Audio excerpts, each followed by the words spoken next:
नमस्कार दोस्तों, कैसे हैं आप लोग। मेरा नाम है अर्षित द्विवेदी। फ्रेंड्स, फिर से स्वागत करता हूं अपनी इस वीडियो में। क्लास 6 की ज्योग्राफी की एनसीईआरटी की सीरीज हम लोग चालू कर रहे हैं। सारे के सारे 8 चैप्टर्स मैं ऑलरेडी अपलोड कर चुका हूं। मैंने प्लेलिस्ट बना रखी है अलग से अपने चैनल हर्षित द्विवेदी के प्लेलिस्ट सेक्शन में जाइए, वहां पे एनसीईआरटी ज्योग्राफी क्लास 6 की प्लेलिस्ट आपको मिलेगी। उसमें सारे के सारे चैप्टर्स अपलोडेड हैं। टोटल 8 चैप्टर्स हैं। ये चैप्टर का जो टाइटल है वो है major landforms of the earth, chapter number 6। ठीक है, तो इसके बारे में हम लोग यहाँ पे देखेंगे फ्रेंड्स।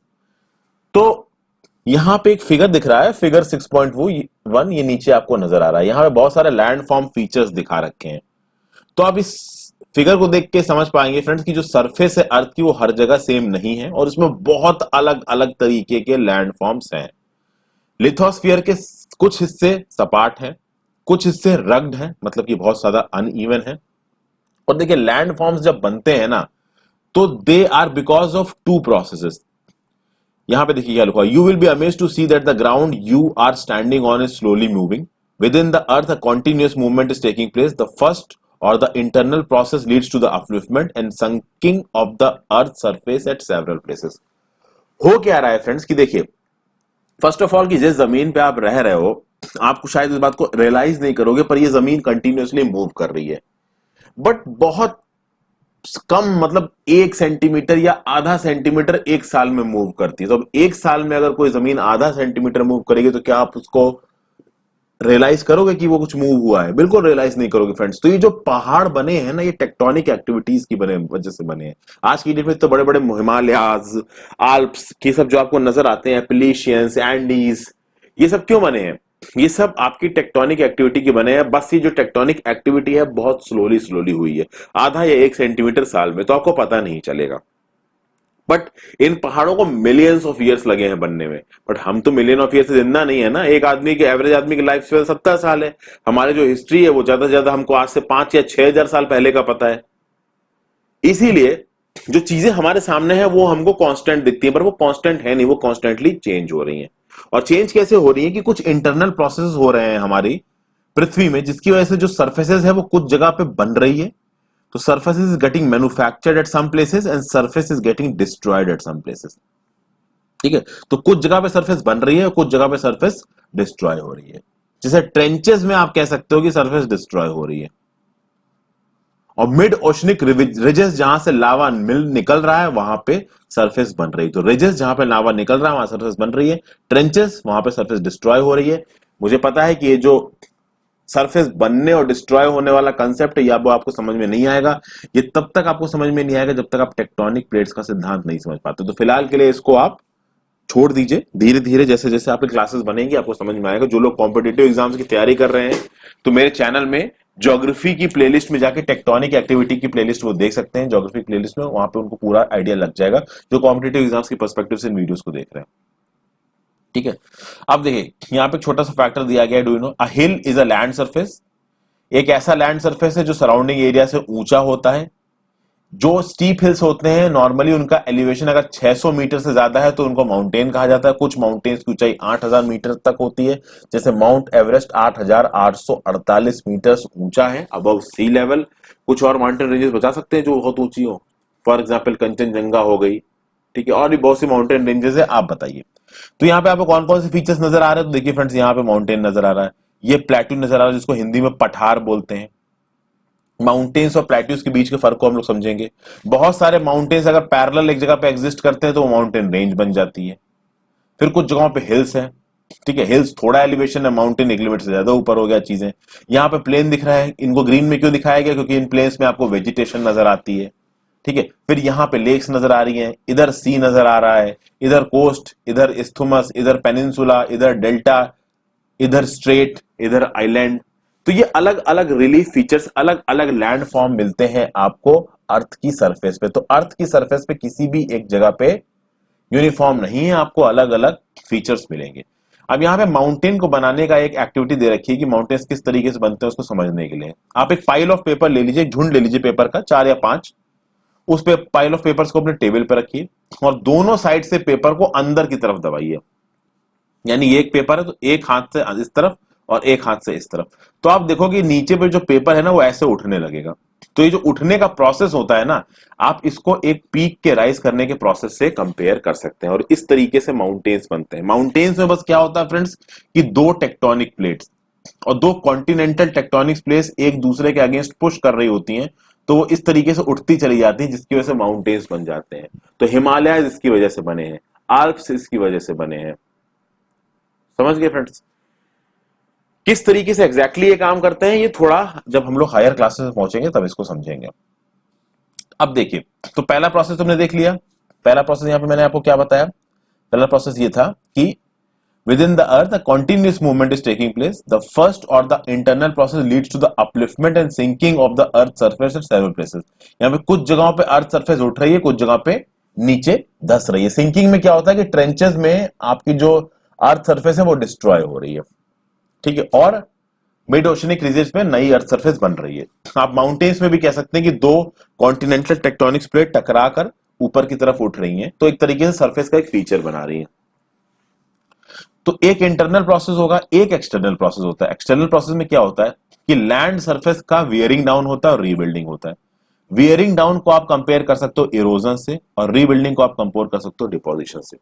आपको पता है फ्रेंड्स कि अर्थ सरफेस लगातार उसकी वेयरिंग डाउन हो रही है, और इस वेयरिंग डाउन के प्रोसेस को बोलते हैं इरोजन। फॉर एग्जांपल एक रॉक, ये मान लीजिए अर्थ सरफेस, इसके ऊपर एक रॉक रखी है, तो ये रॉक मान लीजिए आज ऐसी है, और अगर आप इसको अर्थ के फैक्टर से करें और किसी मतलब ह्यूमन फैक्टर की वजह से इसको ना हिलाएं, तो आज से 1 लाख साल बाद या 2 लाख साल बाद देखोगे कि हो सकता है ये रॉक इस जगह पे रहे ना गायब हो जाए। क्यों? क्योंकि इस रॉक का कांस्टेंट इरोजन हो रहा है। कैसे इरोजन हो रहा है? हवा चल रही है तो हवा इस रॉक पे इफेक्ट कर रही है। अब हवा का इफेक्ट एक रॉक पे आपको 1 साल 2 साल 3 साल में समझ में नहीं आएगा, बिलियंस ऑफ ईयर्स में समझ में आएगा। फिर पानी गिरता है, रेनफॉल होती है, तो रेनफॉल इस रॉक पे गिर के इस रॉक पे तोड़ने का काम करती है, बट वो इफेक्ट आपको बहुत लंबे समय में नजर आएगा। फिर कभी कभी पानी भी बहता है इस सरफेस पे, तो वो पानी इरोजन करता है। तो इरोजन के बहुत सारे एजेंट्स होते हैं, समझ गए फ्रेंड्स? उसके बाद मान लीजिए इस रॉक का इरोजन हुआ, तो इरोजन कैसे होगा कि इस रॉक के कुछ टुकड़े टूट के बह जाएंगे। अब जो टुकड़े इस रॉक के टूट के बह जाएंगे वो कहीं ना कहीं तो जाके जमा होंगे। तो मान लीजिए वो किसी जगह पे जमा हो गए, और उस जगह पे धीरे धीरे धीरे धीरे जमावड़ा बढ़ता जा रहा है, तो इस रॉक से टुकड़े टूटे और किसी और जगह जहाँ पे डिपॉजिट हो गए। फिर इस जगह पे कुछ और चीजें आके डिपॉजिट हुई, कुछ और चीजें आके डिपॉजिट हुई, डिपॉजिशन होके एक बड़ा सा लंप बन गया, तो इस प्रोसेस को बोलते हैं डिपॉजिशन। तो दो तरीके के एक्सटर्नल प्रोसेस होते हैं, एक तो जिससे आप चीजों को तोड़ते हो तो वो हो गया इरोजन, दूसरा जिससे कई सारी चीजों को मिला के जोड़ के बनाया जाता है। तो तोड़ के जो पार्टिकल्स बने वो पार्टिकल्स किसी और जगह पे जाके डिपॉजिट हो गए, तो उस प्रोसेस को आप क्या बोलोगे? डिपॉजिशन। तो ये दोनों प्रोसेस आपके विंड से होते हैं, यानी हवा करती है इरोजन डिपॉजिशन, रनिंग वाटर करता है इरोजन डिपॉजिशन, आइस करता है, रेनफॉल होती है वो करता है, इन सब चीजों से होता है। अब अगर हमको अलग अलग लैंड फॉर्म्स को क्लासिफाई करना है, तो आप उनको उनके एलिवेशन और स्लोप के बेसिस पर क्लासिफाई कर सकते हो। एलिवेशन के बेसिस पे आप माउंटेन्स, प्लेन्स को क्लासिफाई कर सकते हो, प्लेट्यूज को क्लासिफाई कर सकते हो, स्लोप, बहुत सारे फैक्टर्स काम करते हैं। जैसे फॉर एग्जांपल एक माउंटेन बहुत स्टीप भी हो सकता है, बिल्कुल खड़ी चढ़ाई, एक माउंटेन बिल्कुल ग्रेजुअल भी हो सकता है। यहां पे बिल्कुल खड़ी चढ़ाई आपको नजर नहीं आ रही है। तो कोई भी लैंडफॉर्म कैसा है वो इस बात पर डिपेंड करेगा कि उसका एलिवेशन कैसा है, मतलब कितनी उसकी ऊंचाई, और उसकी स्लोप कैसी है, बहुत ज्यादा स्टीप है या ग्रेजुअल है। ये कुछ फैक्टर्स हैं, वैसे तो बहुत सारे फैक्टर्स प्ले पे होते हैं। अब हम यहां बात करते हैं माउंटेन की। देखिए, mountain is a natural elevation of the earth surface. Earth surface का एक नेचुरल लेवल एलिवेशन है। माउंटेन्स की अगर बात करें फ्रेंड्स, तो इनका एक छोटा सा समिट होता है और बेस बहुत ब्रॉड होता है, और ये अगल बगल के एरिया से बहुत ज्यादा हाई होते हैं, और कुछ माउंटेन्स तो भैया आपके बादलों तक पहुंच जाते हैं। और जैसे जैसे आप माउंटेन्स में ऊपर जाते जाएंगे वैसे वैसे क्लाइमेट ठंडा होता जाएगा। कुछ ऐसे माउंटेन्स होंगे जो permanently frozen reverse of ice होंगे, और फ्रोजन रिवर्स ऑफ आइस को बोलते हैं ग्लेशियर। कुछ ऐसे माउंटेन है जिनको आपको देख नहीं सकते, जो कि समुद्र के नीचे होते हैं। माउंटेन्स में ऑब्वियस सी बात है क्लाइमेट ठंडा होता है, इसलिए लोग ज्यादा माउंटेनियस एरियाज में रह नहीं होते।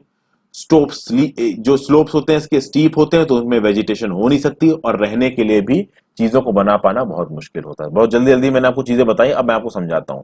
यहां देखिए एक माउंटेन आपको नजर आ रहा है फ्रेंड्स, माउंटेन की क्या खास बात यह है कि जैसे जैसे आप माउंटेन में ऊपर जाते जाओगे तो ऊपर की तरफ इसकी चौड़ाई कम होती जाएगी, तो ऊपर में आपको इस तरीके की कोनिकल पीक्स नजर आएंगे, लेकिन नीचे की तरफ माउंटेन बहुत चौड़ा होगा।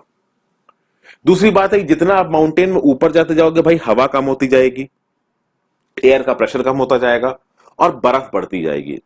तो अगर आप हिमालयाज में जाके माउंटेन्स देखेंगे ना फ्रेंड्स, ट्रांस हिमालयाज में माउंट एवरेस्ट को देख लीजिए, अगल बगल के जो माउंटेन्स हैं ऊंचे उनको देख लीजिए, आप जितना उनमें ऊपर जाएंगे उतना ही उसमें बर्फ बढ़ती जाएगी और एक साइजेबल अमाउंट ऑफ बर्फ इसमें जमी हुई होती है। तो इस जमी हुई बर्फ को क्या बोलते हैं? इस जमी हुई बर्फ को बोलते हैं ग्लेशियर। सियाचिन जो है, सियाचिन, ठीक है, जिसके लिए कारगिल का वॉर हुआ था, सियाचिन ग्लेशियर, ये बेसिकली एक ग्लेशियर है क्योंकि यहां पे बहुत मोटी मोटी परतें आइस की जमी हुई हैं। फिर माउंटेन की खास बात क्या हुई फ्रेंड्स कि माउंटेन बहुत स्टीप है, तो जब वो बहुत स्टीप है तो अगर कोई चीज बहुत ज्यादा स्टीप है तो वहां आप वेजिटेशन नहीं कर सकते, पेड़ पौधे नहीं उगा सकते, वहां पे ट्रीज नहीं लगा सकते। इसलिए माउंटेन्स में एक लिमिट की ऊंचाई तक ही आपको कुछ वेजिटेशन दिखेगी, एक लिमिट के बाद वेजिटेशन आपको नहीं दिखेगी। आप माउंटेन्स में देखिए फ्रेंड्स, अगर आप उत्तराखंड में या फिर हिमाचल प्रदेश में कहीं ऊपर गए हो तो आप देखोगे कि वहां पे रोड्स बना रखी हैं पहाड़ों को काट काट के। उन रोड्स को बनाने में काफी मेहनत लगती है, समझ गए फ्रेंड्स। और कहीं पे इन माउंटेन्स में नेचुरली अगर प्लेन एरिया निकल आता है, थोड़ा सपाट एरिया निकल आता है, तो वहां पे कोई हिल स्टेशन बन जाता है। जैसे आपका देहरादून के ऊपर जाए हो गया मसूरी, जैसे आपका हो गया नैनीताल, समझ गए बात को। तब भी माउंटेन्स में जिंदगी बहुत मुश्किल होती है। क्यों मुश्किल होती है? क्योंकि वहां पे वेजिटेशन आप प्रॉपर तरीके से कर नहीं सकते, ठंडी इतनी है, रहने में प्रॉब्लम होती है, ठीक है। तो इसीलिए माउंटेन्स के एरिया में पॉपुलेशन कम नजर आती है, समझ गए। यहाँ पे एक फोल्ड माउंटेन का स्ट्रक्चर दिखा रखा है हिमालय में, किस तरीके से देखिए ये फोल्ड माउंटेन उठा हुआ है ऊपर। होता है कि नीचे दो तरीके की प्लेट्स आपस में टकरा रही है जिसकी वजह से टेंशन डेवलप होता है और वो टेंशन इन लेयर्स को ऊपर उठा देता है और फोल्ड माउंटेन के हिसाब से माउंटेन्स ऊपर उठने लगते हैं। माउंटेन्स भी अलग अलग तरीके के होते हैं, फोल्ड माउंटेन होते हैं, ब्लॉक माउंटेन्स होते हैं, वॉल्केनिक मॉन्सून्स होते हैं, इसकी हम बात करेंगे। तो माउंटेन्स के बारे में हमने देखा फ्रेंड्स। अब अगर बहुत सारे माउंटेन एक लाइन में चल रहे हैं, बहुत सारे माउंटेन एक लाइन में चल रहे हैं और उसके आसपास बहुत सारे माउंटेन हैं और ये हंड्रेड्स ऑफ किलोमीटर्स पे एक्सटेंड कर रहे हैं, तो ये बन जाती है माउंटेन रेंज। तो एक माउंटेन होता है, पर बहुत सारे माउंटेन आसपास में झुंड में है या पैरेलली एग्जिस्ट कर रहे हैं बहुत लंबे डिस्टेंस के लिए, तो उसको आप बोल दोगे माउंटेन रेंज। माउंटेन रेंज की एग्जांपल दुनिया भर में हिमालयास, ये तो अपने देश में, इंडिया में, अगल बगल देशों में फैला हुआ। आप खुद बताइए कि हिमालयस कौन कौन सी कंट्री में है, तो भाई हिमालयस चाइना में भी फैले हैं, नेपाल में भी फैले हैं, भूटान में भी फैले हैं, म्यांमार में भी फैले हैं, पाकिस्तान में भी फैले हैं, समझ गए। तो अब देखिए कहाँ कहाँ हिमालय पहुंचे, उसके पास कौन कौन सी हिमालयन रेंजेस है। फिर Alps Europe, Andes south America. तो हिमालय एशिया का है, आल्प्स यूरोप का है, एंडीज साउथ अमेरिका का है। इनको फिगर 5.1 में हमने देखा था। कहां देखा था? अभी दिखाता हूं आपको। ये देखिए फ्रेंड्स, फिगर 5.1 है ये। इसमें आपको हिमालयन रेंजेस यहां नजर आ रही है, देखिए इंडिया के नॉर्दर्न एज पे। फिर आल्प्स आपको कहां नजर आ रहे हैं? यहाँ यूरोप में नजर आ रहे हैं। तो स्विट्जरलैंड में भी फैले हैं, उसके आसपास के कुछ कंट्रीज में भी फैले हैं। और तीसरी किसकी बात हुई? एंडीज की। तो एंडीज साउथ अमेरिका के वेस्टर्न कोस्ट पे खींचा चला जा रहा है, नॉर्थ से लेके साउथ तक। तो ये चीज दिख गई आपको 5.1। ये फिगर 5.1 बहुत इंपॉर्टेंट है फ्रेंड्स, ये अक्सर करा हुआ है सामने आएगा। फिर एक अच्छा फैक्ट दे रखा है कि भाई माउंट किया है एक हवाई में, और खास बात यह है कि जो माउंट किया है ये फ्रेंड्स आपका माउंट एवरेस्ट से भी ऊंचा है। तो हम लोग माउंट एवरेस्ट को हाईएस्ट माउंटेन क्यों बोलते हैं? क्योंकि ये माउंट किया जो हवाई में है, पैसिफिक ओशन में, ये एक अंडर सी माउंटेन है, ये समुद्र के नीचे है और 10,205 मीटर हाई है। और माउंट एवरेस्ट की हाइट तो केवल 8,848 मीटर है। तो ये जो माउंट किया है समुद्र के नीचे है और कितना हाई है? 10,205 मीटर्स। अब देखिए तीन तरीके के माउंटेन होते हैं, एक तो होते हैं फोल्ड माउंटेन, एक होते हैं ब्लॉक माउंटेन, एक होते हैं वॉल्केनिक माउंटेन। फोल्ड माउंटेन है हिमालयन माउंटेन्स, आल्प्स, ये सब यंग फोल्ड माउंटेन है जिनकी रग्ड रिलीफ होती है और हाई कोनिकल पीक्स होती है। यानी इनके जो ऊपर की पीक्स होती है ना वो बहुत पॉइंटेड नजर आएंगी, जो रिलीफ है वो बहुत रग्ड है। रग्ड मतलब बहुत ज्यादा अनइवन है। हिमालयस में आपको मैप्स पे दिखाई चुका हूं, आल्प्स में आपको मैप्स पे दिखाई चुका हूं, ये फोल्ड माउंटेन्स है। कुछ एडिशनल पीस ऑफ इंफॉर्मेशन मैं आपको देना चाहूंगा फ्रेंड्स। फोल्ड माउंटेन्स की खास बात ये होती है कि ये टेक्टोनिक एक्टिविटी की वजह से बनते हैं, जहां पे दो टेक्टोनिक प्लेट्स आपस में एक दूसरे को धक्का दे रहे होंगे, वहां पे फोल्डिंग के प्रोसेस की वजह से ये माउंटेन बनेंगे। तो these are because of tectonic activity. अब अगर हम अरावली रेंज की बात करें इंडिया की, तो इंडिया की Aravalli range young oldest fold mountains. अब फोल्ड माउंटेन्स के भी टाइप होते हैं फ्रेंड्स, एक होते हैं यंग फोल्ड माउंटेन्स, एक होते हैं old fold mountains. Young fold mountains बहुत ऊपर होते हैं क्योंकि वो फ्रेशली बने हुए होते हैं, यानी कि वो अभी भी ऊपर उठ रहे हैं, उनकी साइज बढ़ रहा है।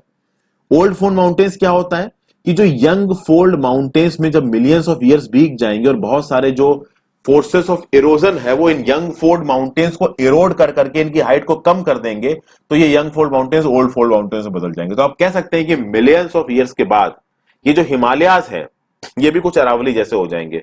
तो आज की डेट में आप हिमालय और अरावलीज की हाइट को कंपेयर करोगे तो अरावली तो बहुत छोटे हैं और हिमालय बहुत बड़े, पर एक टाइम पे ये अरावलीज हिमालय जितने ऊंचे हुआ करते थे, बट अब अरावलीज का इतना ज्यादा इरोजन हो चुका है कि ये बहुत कम हो गए। अगर हम बात करें कि दुनिया में और कौन कौन से हैं, तो देखिए the range has considerably worn down due to process of erosion, ये बात हो रही है अरावली रेंज की। फिर अगर हम बात करें the Appalachians in North America and the Urals in Russia have rounded features and low elevation, they are very old fold mountains. यानी नॉर्थ अमेरिका के ईस्टर्न कोस्ट पे जो एपेलेशियन माउंटेन्स और रशिया में जो यूराल माउंटेन्स है ये भी फोल्ड माउंटेन्स है, बट आज की डेट में ओल्ड फोल्ड माउंटेन्स है, माने इनका भी इरोजन हो के ये छोटे हो चुके हैं। तो यंग फोल्ड माउंटेन्स की पीक आपको कोनिकल मिलेगी फ्रेंड्स, एकदम पॉइंटेड मिलेगी ऊपर से, और इस पॉइंटेड पीक का जब बहुत सालों तक इरोजन होता रहेगा तो ये राउंड शेप में आ जाएगी। तो जो ओल्ड फोल्ड माउंटेन्स होते हैं वो ऊपर से बिल्कुल कॉनिकल शेप के नहीं हो, थोड़ा राउंड शेप होते हैं और उनका एलिवेशन काफी कम हो चुका होता है, पर यंग वाले बहुत ऊंचे होते हैं और पॉइंटेड होते हैं। अब यंग वाले धीरे धीरे मिलियंस ऑफ ईयर्स में ओल्ड फोल्ड में बदल जाएंगे। दो माउंटेन रेंजेस की मैंने बात की, एक तो एपेलेशियंस ऑफ नॉर्थ अमेरिका और यूराल्स ऑफ रशिया। देख लेते हैं कहां है।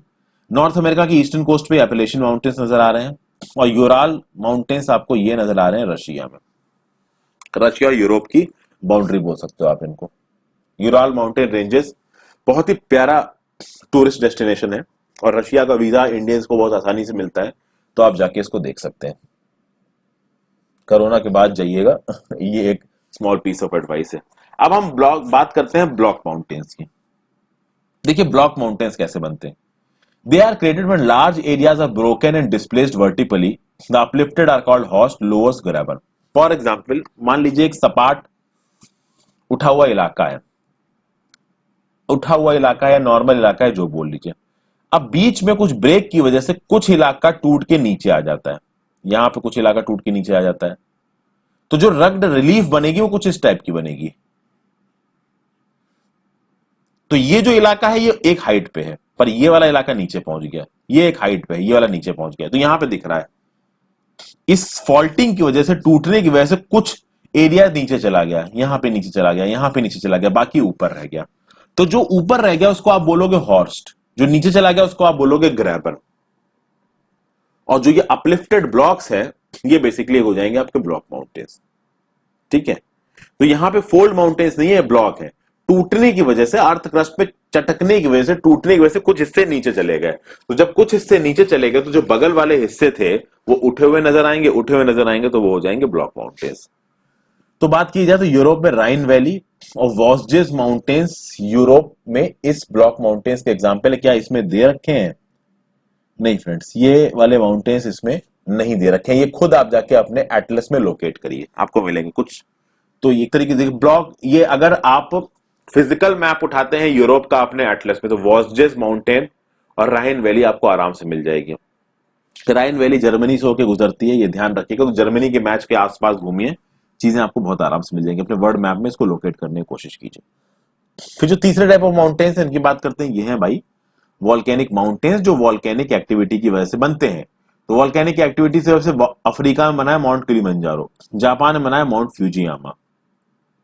ठीक है, तो ये कुछ एग्जाम्पल्स हैं आपके वॉल्केनिक माउंटेन्स के। वॉल्केनिक माउंटेन्स को भी मैं अलग से बाद में समझाऊंगा। वॉल्केनिक माउंटेन्स में देखिए फ्रेंड्स कुछ नहीं होता है।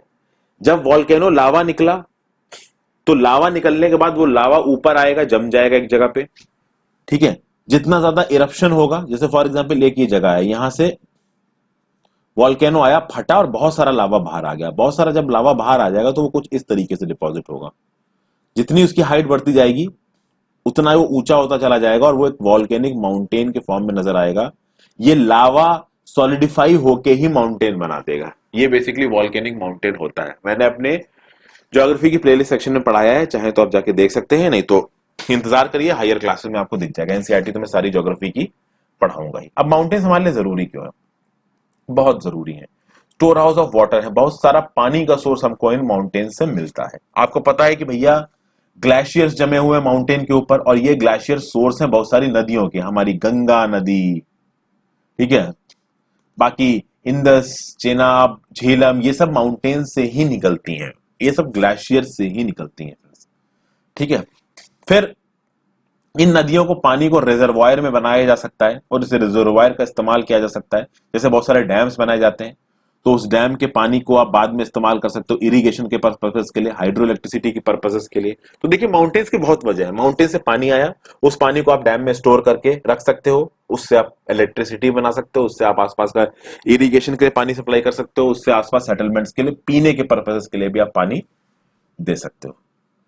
फिर जो रिवर की वैलीज होती हैं, जब रिवर फ्लो करते हुए प्लेन्स में पहुंचती हैं, तो माउंटेन्स के लोअर रेंजेस में कुछ रिवर वैली बन जाती हैं। एक बड़ा सा सपाट एरिया होता है, उसके आसपास कुछ इतना बड़ा एरिया से मिलता है जहां पे आप क्रॉप्स का कल्टीवेशन कर सकते हो। और क्रॉप का कल्टीवेशन इसलिए भी आप और आसानी से कर सकते हो क्योंकि रिवर बगल में है, तो पानी अवेलेबल है इरिगेशन के लिए। तो ये एक और फैक्टर्स है। तो जहां जहां पे भी माउंटेन्स होंगे, उनके लोअर रीचेस में फ्लोरा और फाउना की अच्छी खासी डाइवर्सिटी आपको मिल जाएगी। फ्लोरा मतलब प्लांट लाइफ और फाउना मतलब एनिमल लाइफ। और जो फॉरेस्ट यहां पे डेवलप होंगे, उससे आपको फ्यूल मिल जाएगा, फॉडर, शेल्टर और बहुत सारे और प्रोडक्ट्स मिल जाएंगे, जैसे कि गम्स, रेजिन्स, पेपर बनाने के आइटम्स, बहुत सारी चीजें मिलती हैं। यहाँ पे एक वॉल्केनिक माउंटेन आपको नजर आ रहा है फ्रेंड्स। यहाँ पे वॉल्केनिक माउंटेन का आपको मैंने एक लेआउट दे रखा है। देखिए पहले सपाट जमीन रही होगी, एक वेंट के चक्कर में यहाँ से वॉल्केनिक लावा इरप्ट हुआ होगा और वो धीरे धीरे सेटल करता रहा होगा। जितनी बार ये वॉल्केनो फटा होगा, उतना ही ऊंची इसकी ऊंचाई हो गई होगी। जब भी ये फटता है, huge cloud of steam, volcanic ash and gases निकलते हैं, लावा निकलता है। वो लावा जम के कुछ इस फॉर्म में वॉल्केनिक माउंटेन बना देता है। और जब आप माउंटेन्स की बात करते हैं, तो माउंटेन्स एक बहुत आइडियलिक टूरिस्ट डेस्टिनेशन होते हैं। तो लोग बहुत सारे माउंटेन्स देखने आते हैं, और माउंटेन्स में बहुत सारे स्पोर्ट्स होते हैं, जैसे कि paragliding, hang gliding, river rafting, skiing. ये माउंटेन्स में बहुत फेमस होते हैं। जैसे फॉर एग्जांपल अगर आप रिवर राफ्टिंग की बात करोगे, तो ऋषिकेश, उत्तराखंड के पास, उत्तराखंड में देहरादून के पास ऋषिकेश, ऋषिकेश में रिवर राफ्टिंग होती है, गंगा पे राफ्टिंग कराई जाती है। स्कीइंग आप जम्मू एंड कश्मीर में चले जाइए, उत्तराखंड में एक जगह है औली, वहां चले जाइए, वहां पे स्कीइंग होती है। पैराग्लाइडिंग आपको हर माउंटेन पे दिख जाएगी। माउंटेन पे पैराग्लाइडिंग क्यों होती है? क्योंकि वहां पे वो ऊंचाई होती है कि एक जगह से कूद के आप दूसरी नीचे की जगह पे उतर सकते हो। तो नैनीताल, इन सब जगहों पे आपको पैराग्लाइडिंग की बहुत सी जगहें मिल जाएंगी। तो कुल मिला के आप ये समझ सकते हैं कि माउंटेन्स टूरिज्म पर्पसेस के लिए भी बहुत अच्छे होते हैं। तो होता यह है कि माउंटेन्स में जो लोकल कम्युनिटी रहती है, वो अपने आप को टूरिज्म से सस्टेन कर पाती है, उनका घर का खर्चा पानी चलता रहता है। अब हम बात करेंगे प्लेट्यूज की। प्लेट्यू एक एलिवेटेड फ्लैट लैंड है, एक टेबल लैंड है जो कि सराउंडिंग एरिया से उठा हुआ है। पहले बता देता हूं इसकी थ्योरी को, पार्ट को, फिर समझाता हूं आपको डायग्रामेटिक रिप्रेजेंटेशन से। A plateau may have one or more sides with steep slopes. The height of the plateau often varies from few hundred meter to several thousand meter. यानी प्लेट्यू की height कुछ 100 metre से लेके 1000 metre तक जा सकती है। प्लेट्यूज माउंटेन्स की तरह यंग भी हो सकते हैं, ओल्ड भी हो सकते हैं। जैसे इंडिया का जो मेन प्लेट्यू है वो है डेक्कन प्लेट्यू। डेक्कन प्लेट्यू क्यों? आपको पता है कि जो हमारा डेक्कन पार्ट है वो नॉर्दर्न पार्ट के कंपैरिजन में थोड़ा उठा हुआ है। कुछ और एग्जांपल है, एक ईस्ट अफ्रीकन प्लेट्यू है जो केनिया, तंजानिया, युगांडा में फैला हुआ है। फिर ऑस्ट्रेलिया में एक वेस्टर्न प्लेट्यू है। दुनिया का सबसे बड़ा प्लेट्यू है तिब्बत प्लेट्यू, जो कि आपका हाईएस्ट प्लेट्यू है। इसकी हाइट 4000 से 6000 मीटर है अबव सी लेवल। इस फिगर में देखें तो यह हिमालयाज के ऊपर आपको ये तिब्बत प्लेट्यू नजर आ रहा है, ठीक है। आगे देखा जाए फ्रेंड्स, प्लेट्यूज इंपॉर्टेंट क्यों होते हैं? क्योंकि ये काफी रिच होते हैं मिनरल डिपॉजिट्स में। यहाँ बहुत सारे मिनरल डिपॉजिट्स मिलते हैं, और मिनरल्स में सब कुछ आ जाता है, बॉक्साइट, कोबाल्ट, टिन, कॉपर, सब मान लीजिए।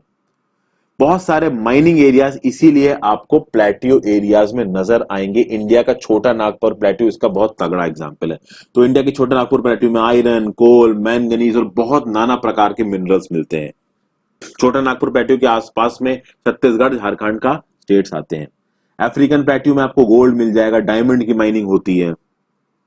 फिर प्लेट्यू एरिया में बहुत सारे वाटरफॉल्स भी मिलते हैं, जैसे कि छोटा नागपुर प्लेट्यू में हुंदरू फॉल्स नजर आएंगे आपको सुबर्ण रेखा रिवर में। कर्नाटका में आपको जॉग फॉल्स नजर आएंगे डेक्कन प्लेट्यू में। अब जो हमारा डेक्कन प्लेट्यू है वो ब्लैक सॉइल में बहुत रिच है, जिसको ब्लैक कॉटन सॉइल भी कहा जाता है, जिसमें कॉटन की बहुत तगड़ी कल्टीवेशन होती है, काफी फर्टाइल होता है, कल्टीवेशन के लिए गुड होता है। अब आप बोलोगे ब्लैक सॉइल आया कहां से प्लेट्यू में? तो जब हमारा मूवमेंट हुआ था हमारे इंडियन सब कॉन्टिनेंट के साउदर्न पोर्शन का, तो उस समय पे वो कुछ हॉटस्पॉट रीजन्स के ऊपर से निकला था जहां पे बहुत सारी वॉल्केनिक एक्टिविटी हुई थी। तो वो लावा जब ठंडा हो गया तो वो अपने आप को उसने ब्लैक कॉटन सॉइल में बदल लिया। तो जो हमारा डेक्कन प्लेट्यू है ब्लैक कॉटन सॉइल उसमें डोमिनेंट है। बहुत सारे प्लेट्यू में बहुत सीनिक स्पॉट्स भी बनते हैं जो टूरिस्ट को अट्रैक्ट करते हैं। यहाँ पे देखिए, अगर प्लेट्यू की डायग्रामेटिक रिप्रेजेंटेशन देखें तो आपको समझ में आएगा एक्चुअली में प्लेट्यू होते क्या है फ्रेंड्स। सबसे पहले वाले पेज पे बहुत अच्छी डायग्रामेटिक रिप्रेजेंटेशन दिखा रखी थी। इसको देखिए, क्या यहाँ पे प्लेट्यू दिख रहा है आपको? माउंटेन्स बहुत ऊंचे हैं। यहाँ पे देखिए ये नॉर्मल है और नॉर्मल पे उठा हुआ एक लैंड है, ये लैंड उठा हुआ, ऊपर देखिए पूरा सपाट दिख रहा है। तो प्लेट्यू एक ऐसा होता है फ्रेंड्स कि वो उठा हुआ है, नॉर्मल एरिया से ऊपर है, बट ऊपर जाके वो सपाट है और इसके कई साइड्स हो सकते हैं। यहाँ पे देखिए कितने साइड्स इसके, इधर भी है, इस तरफ भी है, इस तरफ भी है। तो प्लेट्यूज के बहुत सारे, ऐसा कोई फिक्स नहीं है कि इसका एक ही साइड होगा। जैसे तिब्बत प्लेट्यू, तो ये जो साउदर्न इलाका है चाइना का, जो तिब्बत ऑटोनॉमस रीजन जिसको बोला जाता है, वो एक्चुअली में एक पठार है क्योंकि एक ऊंचाई पे है। ठीक है, तो ये जो टेक्टोनिक एक्टिविटी से हमारे हिमालयाज बने थे, इसी टेक्टोनिक एक्टिविटी से तिब्बत का प्लेट्यू भी बना था। इसको मैंने टेक्टोनिक एक्टिविटी में समझाया था अपने चैनल पे, यहां पे भी समझाऊंगा, थोड़ा आपको पेशेंट रखना पड़ेगा, आगे आने वाली क्लासेस में आएगा ये। अब हम बात करते हैं प्लेन्स की। प्लेन्स हैं स्ट्रेचेस ऑफ फ्लैट लैंड। इनकी हाइट सी लेवल से 200 मीटर से ज्यादा नहीं होती है, बिल्कुल लेवल होते हैं। काफी सारे प्लेन्स तो बिल्कुल लेवल होते हैं, थोड़े बहुत रोलिंग या अंड्यूलेटिंग भी हो सकते हैं, बट ऑलमोस्ट लेवल होते हैं। ज्यादातर प्लेन्स को रिवर्स बनाती हैं और उनकी ट्रिब्यूटरीज बनाती हैं। क्या होती है कि रिवर्स भैया माउंटेन से फ्लो करती हुई आती है स्पीड में, और जब वो प्लेन एरिया में पहुंचती तो उनको इरोड करती हैं। तो इरोजन की वजह से वो काफी प्लेन हो जाते हैं। फिर वो इरोडेड मटेरियल को आगे लेके जाती हैं, बहुत सारा इरोडेड मटेरियल वो प्लेन एरिया में डिपॉजिट कर देती हैं, माउंटेन से उठाती हैं और प्लेन एरिया में डिपॉजिट कर देती हैं। बहुत सारा वो प्लेन एरिया को भी इरोड करके अपने साथ ले जाती हैं। तो कह सकते हो कि आप the rivers carry forward the eroded material, they then deposit their load consisting of stone, sand and silt along their courses and in their valleys. तो आप कह सकते हो कि प्लेन एरियाज में लाके अपने बहुत सारे सिल्ट को, सैंड को डिपॉजिट करते हैं और इन डिपॉजिट से प्लेन्स बनते हैं। तो मिलियंस ऑफ ईयर्स लगे हैं हमारे प्लेन को बनने में। तो हमारे जो नॉर्दर्न प्लेन्स है, जो ग्रेट प्लेन्स ऑफ इंडिया है, जो कि river of Ganga, river Ganga उसकी ट्रिब्यूटरी से बने हुए हैं, वो एक्चुअली में इसी तरीके से बने हैं। प्लेन्स काफी फर्टाइल होते हैं, चूंकि ये लेवल्ड होते हैं तो यहाँ पे ट्रांसपोर्टेशन नेटवर्क बहुत आसान होता है, चूंकि पानी रिवर्स बह रही है तो उसके थ्रू आप ट्रांसपोर्ट कर सकते हो, प्लस सपाट इलाका है तो उसके थ्रू आप रोड वगैरह बना सकते हो, ट्रेन बना सकते हो। और आप देखोगे प्लेन में आबादी बहुत रहती है। They are thickly populated regions of the world. अगर दुनिया भर के लार्जेस्ट प्लेन्स की बात की जाए तो बहुत बड़े बड़े प्लेन्स रिवर्स बनाती हैं एशिया में, नॉर्थ अमेरिका में। एशिया में जो प्लेन्स बनते हैं एक तो गंगा और ब्रह्मपुत्रा रिवर सिस्टम से बनते हैं। चाइना में चले जाए तो चाइना में यांगसे रिवर है, वो एक बहुत बड़े प्लेन्स बनाती है। उस तरीके से नॉर्थ अमेरिका की बहुत सारी रिवर्स भी प्लेन्स बनाती है। प्लेन्स ह्यूमन हैबिटेशन के लिए बहुत यूजफुल है। ठीक है, बहुत ज्यादा आसानी से वहां पे घर बनाए जा सकते हैं, चूंकि फ्लैट लैंड है, कल्टीवेशन हो सकता है चूंकि फ्लैट लैंड है, चूंकि स्टीप लैंड पे कल्टीवेशन नहीं हो सकता। तो माउंटेन्स पे कल्टीवेशन करना मुश्किल है, बट प्लेन एरियाज में कल्टीवेशन करना बहुत आसान है। फर्टाइल सॉइल होता है, चूंकि सदियों से नदियां आके यहाँ पे अपना इरोडेड मटेरियल्स डिसॉल्व डिपॉजिट कर रही हैं, जिसकी वजह से बहुत सारा एल्यूवियल सॉइल यहाँ पे पाया जाता है, और एल्यूवियल सॉइल हमेशा से ही कल्टीवेशन के लिए बहुत अच्छा माना जाता है फ्रेंड्स। और इंडिया में भी जो इंडो गैंगेटिक प्लेन्स है, they are one of the most densely populated regions of India, not only of India, of the whole world. ठीक है, अब हम बात करते हैं landforms and the people की। भैया देखिए, ह्यूमंस अलग अलग तरीके के लैंड फॉर्म में अलग अलग तरीके से रहते हैं। अगर आप माउंटेन्स की बात करेंगे तो माउंटेन्स में रहना मुश्किल है, लाइफ इज टफ। प्लेन्स में लाइफ आसान है, प्लेन में आप आसानी से क्रॉप उगा सकते हैं, घर बना सकते हैं। माउंटेन में ये चीजें आप उतनी आसानी से नहीं कर सकते, इसलिए अलग अलग लैंड फॉर्म जहां पे हैं वहां पे लोग अलग अलग तरीके से रहते हैं। माउंटेन्स में अलग अलग तरीके से रहते हैं, प्लेन्स में अलग अलग तरीके से रहते हैं। कभी कभी जब नेचुरल कैलेमिटीज आती है, जैसे अर्थक्वेक आ गया, वॉल्केनिक इरप्शन हो गया, स्टॉर्म्स आ गया, फ्लड्स आ गया, तो जबरदस्त वाइड स्प्रेड डिस्ट्रक्शन होता है लाइफ और प्रॉपर्टी का। और अगर ये फ्लड्स या अर्थक्वेक प्लेन एरिया में आ गए तो वहां पे तो और तगड़ा डिस्ट्रक्शन होगा। क्यों? क्योंकि वहां पे तो थिकली पॉपुलेटेड पॉपुलेशन है ना, बहुत ज्यादा पॉपुलेशन वहां पे रह रही है, तो जान माल को भी बहुत नुकसान निकलेगा। और ऑब्वियसली बात है, वहां पे जो इंडस्ट्रियल सेटलमेंट्स है उनको भी बहुत नुकसान पहुंचेगा। हमारी ये रिस्पॉन्सिबिलिटी बनती है फ्रेंड्स कि हम अपने आसपास जो जमीन है, जो पानी है, उसको एक यूजफुल मैनर में इस्तेमाल करें, उसको एक वेस्टफुल मैनर में इस्तेमाल नहीं करें। कुछ चीजों को हमें समझना है, जैसे फॉर एग्जांपल आज की डेट में कुछ अनसस्टेनेबल यूज हो रहा है। जैसे कभी कभी क्या होता है कि एक फर्टाइल लैंड पे जिसपे एग्रीकल्चर होना चाहिए उस पर हम घर बना देते हैं, फिर हम लोग पानी में कचरा फेंक देते हैं, वो कचरा पानी को गंदा कर देता है, ठीक है, और वो पानी को गंदा होना हमें ही नुकसान पहुंचाता है, क्योंकि हमारा एनवायरमेंट गंदा हो रहा है। तो उस पानी के अंदर मछली रहती होगी, वो मछली में भी गंदगी आएगी, फिर उस मछली को आदमी खाएगा, आदमी भी बीमार पड़ेगा। इसलिए हमारे लिए जरूरी है कि हमें जो नेचर के गिफ्ट्स मिले हैं उनको हम एक केयरफुल मैनर में इस्तेमाल करें, उसको बर्बाद ना करें। ये हमारी ड्यूटी है कि जब हम मर के चले जाएंगे तो हमारी जो फ्यूचर जनरेशंस आएंगी वो अच्छे से रह सके, यहाँ पे उनके लिए भी चीजें बची रही। ऐसा ना हो कि हम सब कुछ बर्बाद करके चले जाएं। फिर यहाँ पे स्वच्छ भारत मिशन है, यहाँ पे एक छोटा सा नोट दे रखा है, ये बोलता है कि अगर आपका दिमाग हेल्दी है, अगर आपकी बॉडी हेल्दी है तो आपका दिमाग भी हेल्दी रहेगा, क्योंकि एक हेल्दी माइंड एक हेल्दी बॉडी के अंदर होता है। हेल्दी बॉडी के लिए आपको अपना एनवायरमेंट क्लीन रखना पड़ेगा, आपका पानी क्लीन होना चाहिए, हवा क्लीन होनी चाहिए। तो स्वच्छ भारत मिशन एक गवर्नमेंट ऑफ इंडिया का प्रोग्राम है जो ये सब चीजों को टारगेट करता है। अब यहाँ पे कुछ एक्टिविटीज बताई गई हैं फ्रेंड्स, यहाँ पे कुछ इमेजेस हैं, 1 2 3 4 नजर आ रही हैं, आगे आपको 5 6 7 8 9 10 नजर आ रहा है, ठीक है। अब देखते हैं इनके बारे में। कुछ एक्टिविटी दी है, कुछ मैं बताता हूं, कुछ आप खुद से करिएगा। पहली एक्टिविटी है, look carefully at photograph 1 and 10, 1 to 10, right 1 sentence about each photograph. तो आप लिखिए। दूसरे पे आते हैं, name the landform figures shown in photograph 1 2 and 7। तो 1 में कौन सा लैंडफॉर्म नजर आ रहा है? ऑब्वियसली बात है, डिजर्ट नजर आ रहा है फ्रेंड्स। 2 में आपको क्या नजर आ रहा है? 2 में आपको कोस्ट नजर आ रहा है। 7 में आपको क्या नजर आ रहा है? तो देखते हैं भाई 7 को। 7 में फ्रेंड्स हमको कुछ आप समझिए कि स्लांटेड माउंटेन सा नजर आ रहा है, कुछ ऐसा माउंटेन नजर आ रहा है जो लेवल नहीं है, थोड़ा स्लांटेड है, ठीक है। तो हवा में देखिए घर इसमें किस तरीके से बना रखे हैं। फिर यहाँ पे टेरेस कल्टीवेशन हो रहा है, एक लाइन से टेरेस कल्टीवेशन इधर दिख रहा है। तो एक स्लांटेड कहते हैं ना, पहाड़ की जो जेंटल स्लोप होती है, कुछ उस टाइप का यहाँ पे 7 में फिगर नजर आ रहा है। फिर आगे बात करें, What appears to be the main use of this land, photograph 9 की बात हो रही है। तो भैया देखते हैं फोटोग्राफ 9 में क्या दे रखा है। यहाँ पे लैंड का किस लिए इस्तेमाल हो रहा है? देखिए भेड़ बकरी आके घास चल रही है, तो यहाँ पे लैंड का इस्तेमाल ग्रेजिंग के लिए हो रहा है। बाकी तो यहाँ पे हमको कोई मेन पौधे दिख नहीं रहे, तो ग्रेजिंग के लिए इस्तेमाल हो रहा है। हो सकता है कि टूरिस्ट स्पॉट भी रहा हो, यहाँ पे कुछ टूरिस्ट देखने आते हो इन चीजों को, समझ के। फिर आगे चलते हैं, What activities do you show in 3 6 8 and 9? देखते हैं। थर्ड में आपको कौन सी एक्टिविटी दिख रही है? तो ये कुछ केरला के बैक वाटर्स दिख रहे हैं, और केरला के बैक वाटर्स में एक बोट रेस दिखती है, तो वो बोट रेस यहाँ पे हमको नजर आ रही है। फिर 6 में हमको क्या नजर आ रहा है? 6 8 और 9। 6 में देखिए कि भैया टी माउंटेन के जो जेंटल स्लोप्स होती हैं उसमें टी और कॉफी की कल्टीवेशन होती है। यहाँ बहुत सारी टी की कल्टीवेशन है, और इस टी की लीव्स को ये लेडीज तोड़ के अपने बक्से में डाल रही हैं, और फिर इन लीव्स से आपकी चाय की पत्ती बनेगी। फिर 8 में आपको यहाँ पे रिवर राफ्टिंग नजर आ रही है, रिवर पे राफ्टिंग हो रही है, अगर आप ऋषिकेश गए हो तो वहां पे होती है ये। और 9 पे तो ग्रेजिंग मैंने आपको बता ही दिया। फिर ये 5वें 6ठे और 7वें का जवाब आप खुद से देने की कोशिश कीजिए फ्रेंड्स। तो इस चैप्टर को भी मैंने एक इंक्विजिटिव माइंडसेट से लेके चला हूं और चीजों को कंप्लीट कराया है। ऑब्वियसली बात है, यहाँ पे एक्सरसाइज एंड के सॉल्यूशंस मैं नहीं दे रहा हूं। अगर आप कमेंट के थ्रू बताएंगे कम से कम 500-700-800 लोग, 1000 लोग, तो मैं जरूर बनाऊंगा, नहीं तो मैं नहीं बनाऊंगा। तो thank you for watching friends. अगर अच्छा लगा हो तो चैनल को जरूर सब्सक्राइब कर लें फ्रेंड्स, और वीडियो को लाइक कर दें।